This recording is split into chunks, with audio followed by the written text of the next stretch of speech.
ಕಳಿಸ್ಬೇಕು. ನಾಳೆ ಈ ಬಿಲ್ ಡಿಸಿ ಪಾಸ್ ಆಗುವುದಿಲ್ಲ. ಅವರು ದಂಗ ಮಾಡ್ತಾರೆ, ಹೋರಾಟ ಮಾಡ್ತಾರೆ, ಅವ್ರು ಬೆಂಕಿ ಹಚ್ತಾರೆ. ಆದ್ರೆ ನೀವು ಮನ್ಯಾಗ ಕುಂದ್ರುದಿಲ್ಲ. ನಿಮ್ಮ ಆಸ್ತಿ ರಕ್ಷಣೆ ಮಾಡ್ಕೋಬೇಕಾದ್ರೆ ನೀವು ಹೊರಗೆ ಬಿಡ್ಬೇಕಾಗ್ತದ. ನೀವು ಹೊರಗೆ ಬಿಡಲಾರ್ದೆ ಬರೀ ಫೋಟೋ ಹಾಕ್ಲಕ್ ಬರುದಿಲ್ಲ, ಜಮೀನು ಹೋದ್ರು ಹೊರಗೂ ಬರುದಿಲ್ಲ. ಅಂದ್ರ ಎರಡೇ ಆಪ್ಷನ್ ನಿಮ್ಗೆ. ಒಂದು ಬಸವಣ್ಣವ್ರಂಗ ಹೋಗಿ ಹೊಳ್ಯಾಗ ಜಿಗಿಬೇಕು, ಇಲ್ಕಂದ್ರ ಆಗ್ಬೇಕಂತೆ.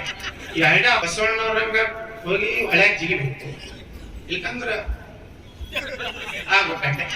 ಎರಡ ಬಗ್ಗವಲ್ಲ, ನಾನು ವಿಷಾದ ವ್ಯಕ್ತಪಡಿಸುವ ಪ್ರಶ್ನೆನೇ ಇಲ್ಲ, ನಾನು ಕ್ಷಮೆನೂ ಕೇಳಲ್ಲ ಅಂತ ಹೇಳಿದರು.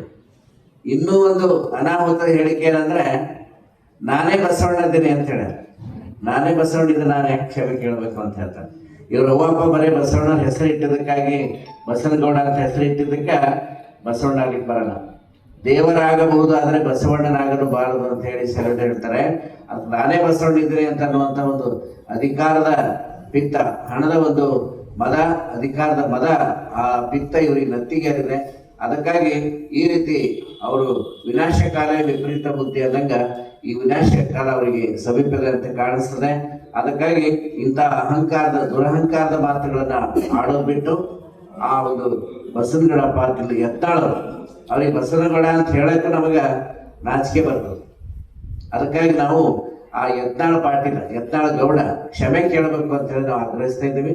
ಕ್ಷಮೆ ಕೇಳದೇ ಇದ್ರೆ ನಾವು ವಿಧಾನಸಭಾಧ್ಯಕ್ಷರಿಗೆ ಮನವಿ ಪತ್ರವನ್ನು ಸಲ್ಲಿಸಿ ಇವರ ಶಾಸಕ ಸದಸ್ಯತ್ವ, ವಿಧಾನಸಭೆ ಸದಸ್ಯತ್ವವನ್ನ ರದ್ದು ಮಾಡಬೇಕು ಅಂತ ಹೇಳಿ ಆಗ್ರಹ ಪಡಿಸ್ತಾ ಇದ್ದೀವಿ. ಇವತ್ತು ನಾವು ಬಸವಮಂಟಪದಲ್ಲಿ ಎಲ್ಲ ಬಸವ ಪರ ಸಂಘಟನೆಯ ಸಭೆ ನಡೆಸಿದ್ವಿ.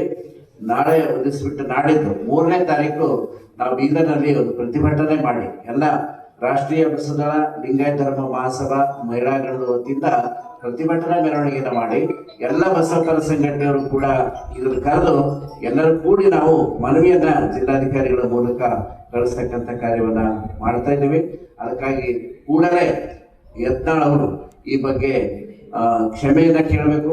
ಸಾರ್ವಜನಿಕವಾಗಿ ಕ್ಷಮೆ ಕೇಳಿ ಕರ್ನಾಟಕದ ಸಾಂಸ್ಕೃತಿಕ ನಾಯಕರಾದಂತಹ ಬಸವಣ್ಣವ್ರ ಬಗ್ಗೆ ಈ ರೀತಿ ಯಾವುದೇ ತಳಗುಳಿಲ್ಲದ ಆಧಾರ ಇಲ್ಲದೇ ಮಾತಾಡಿ ಅವ್ರು ಹೊಳೆ ಹಾರಿದ್ರು ಅನ್ನುವಂತ ಒಂದು ಇತಿಹಾಸದಿಂದ ಇರ್ತಕ್ಕಂಥ ಒಂದು ಮಾತುಗಳನ್ನ ಕಪೋಲ ಕಲ್ಪಿತ ಮಾತುಗಳನ್ನ ಹೇಳಿ ಆ ವಿಶ್ವಗುರು ಬಸವಣ್ಣನಿಗೆ ಅವಮಾನ ಮಾಡಿದ್ದಾರೆ.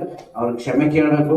ನಾವು 3ನೇ ತಾರೀಕು ಪ್ರತಿಭಟನೆ ಮಾಡಿ ಅವರ ಶಾಸಕತ್ವ ರಜೆ ವಜಾ ಮಾಡ್ಬೇಕು ಅಂತ ಹೇಳಿ ಆಗ್ರಹಿಸಿದ್ದೀವಿ. ಅದಕ್ಕಾಗಿ ಎಲ್ಲ ಬಸವ ಭಕ್ತರು 3ನೇ ತಾರೀಕು ಬಸವ ಮಂಟಪದಿಂದ ಜಿಲ್ಲಾಧಿಕಾರಿಗಳ ಕಚೇರಿವರೆಗೆ ನಾವು ಪ್ರತಿಭಟನೆ ಮೆರವಣಿಗೆಯನ್ನ ಮಾಡಿ ಜಿಲ್ಲಾಧಿಕಾರಿಗಳ ಮೂಲಕ ಮನವಿ ಕೊಡ್ತೀವಿ. ಎಲ್ಲ ಬಸವ ಪರ ಸಂಘಟನೆಗಳು ಇದರಲ್ಲಿ ಪಾಲ್ಗೊಳ್ಬೇಕು ಅಂತ ಹೇಳಿ ಎಲ್ಲರಿಗೂ ನಾವು ಕರೆ ಕೊಡ್ಲಿಕ್ಕೆ ಇಷ್ಟಪಡ್ತೇವೆ. ಇನ್ನು ಮುಂದೆ ನೀ ಕರೆದುಕೋ ಅನ್ನುವಂತ ಮಾತನ್ನ ಹೇಳ್ತಾರೆ ಅಂದಾಗ, ಇನ್ನು ಹೊಳೆ ಹಾರಿದ್ರು ಅನ್ನುವಂಥದ್ದು ಈ ಬಸವರಾಜನಿಗೆ ಹೇಗ್ ಗೊತ್ತಾಯ್ತು? ಈತನಿಗೆ ನಿಜವಾಗ್ಲೂ ಸ್ವಾಮೀಜಿ ಅವ್ರು ಹೇಳ್ದಂಗೆ ಬಸವರಾಜ ಅನ್ನುವಾಗಿಲ್ಲ. ಈತ ಇವನಿಗೆ ಬಳಸ್ತಕ್ಕಂಥ ಭಾಷೆ ಕೆಟ್ಟ ಭಾಷೆ ಇದೆ ನಮಗೆ. ಆದ್ರೆ ಬಸವರಾಜ ಯತ್ನಾಳ್ ಅವರು ಎಂದು ಬಸವಣ್ಣನವರು ಹೊಳೆ ಹಾರಿದ್ರು ಅಂದ್ರು, ಅವ ಅಂದೇ ಸತ್ರು ಅಂತ ಹೇಳ್ತೇನೆ ನಾನು ಇವತ್ತಿನ ದಿವಸ. ಅಂದೇ ಸತ್ರು ಅವರು. ಅದಕ್ಕಾಗಿ ಬಸವನಗೌಡ ಯತ್ನಾಳ್ ಅವರು ದಯವಿಟ್ಟು ಕ್ಷಮೆ ಕೇಳಬೇಕು. ಇಲ್ಲದೆ ಇದ್ರ ಈ ಬಸವ ಪರ ಸಂಘಟನೆಗಳು ದಯವಿಟ್ಟು ಅವರ ವಿರುದ್ಧವಾಗಿ ಹೋರಾಟವನ್ನ ನಾವು ಪ್ರಾರಂಭ ಮಾಡ್ತೇವೆ ಅನ್ನುವಂಥದ್ರ ಬಗ್ಗೆ ನಾ ಈ ಮೂಲಕ ತಿಳಿಪಡಿಸ್ತಾ ಇದ್ದೇನೆ. ಆದಷ್ಟು ಕೂಡಲೇ ಕ್ಷಮೆಯನ್ನ ಯಾಚಿಸ್ಬೇಕು. ಇವತ್ತು ನಮ್ಮ ಮುಂದೆ ಬೇಡ, ಜನತೆ ಮುಂದೆ ಬೇಡ, ಗುರು ಬಸವಣ್ಣನವರ ಮುಂದೆ ನೀವು ಪ್ರಾಮಾಣಿಕರಾಗಿದ್ರ, ಗುರು ಬಸವಣ್ಣನವರ ಹೆಸರು ಇಟ್ಕೊಂಡಿದ್ದು ನಿಮ್ಗೆ ಹೆಮ್ಮೆ ಇದ್ದಿದ್ರ, ನೀವು ದಯವಿಟ್ಟು ಗುರು ಬಸವಣ್ಣನವರ ಮುಂದಾದ್ರೂ ಕೂಡ ಕ್ಷಮೆಯನ್ನ ಯಾಚಿಸ್ಬೇಕು ಅಂತ ಹೇಳ್ಬಿಟ್ಟು ಈ ಮೂಲಕ ನಾನು ತಿಳಿಸ್ತಾ ಇದ್ದೇನೆ. ಶರಣಾರ್ಥಿ.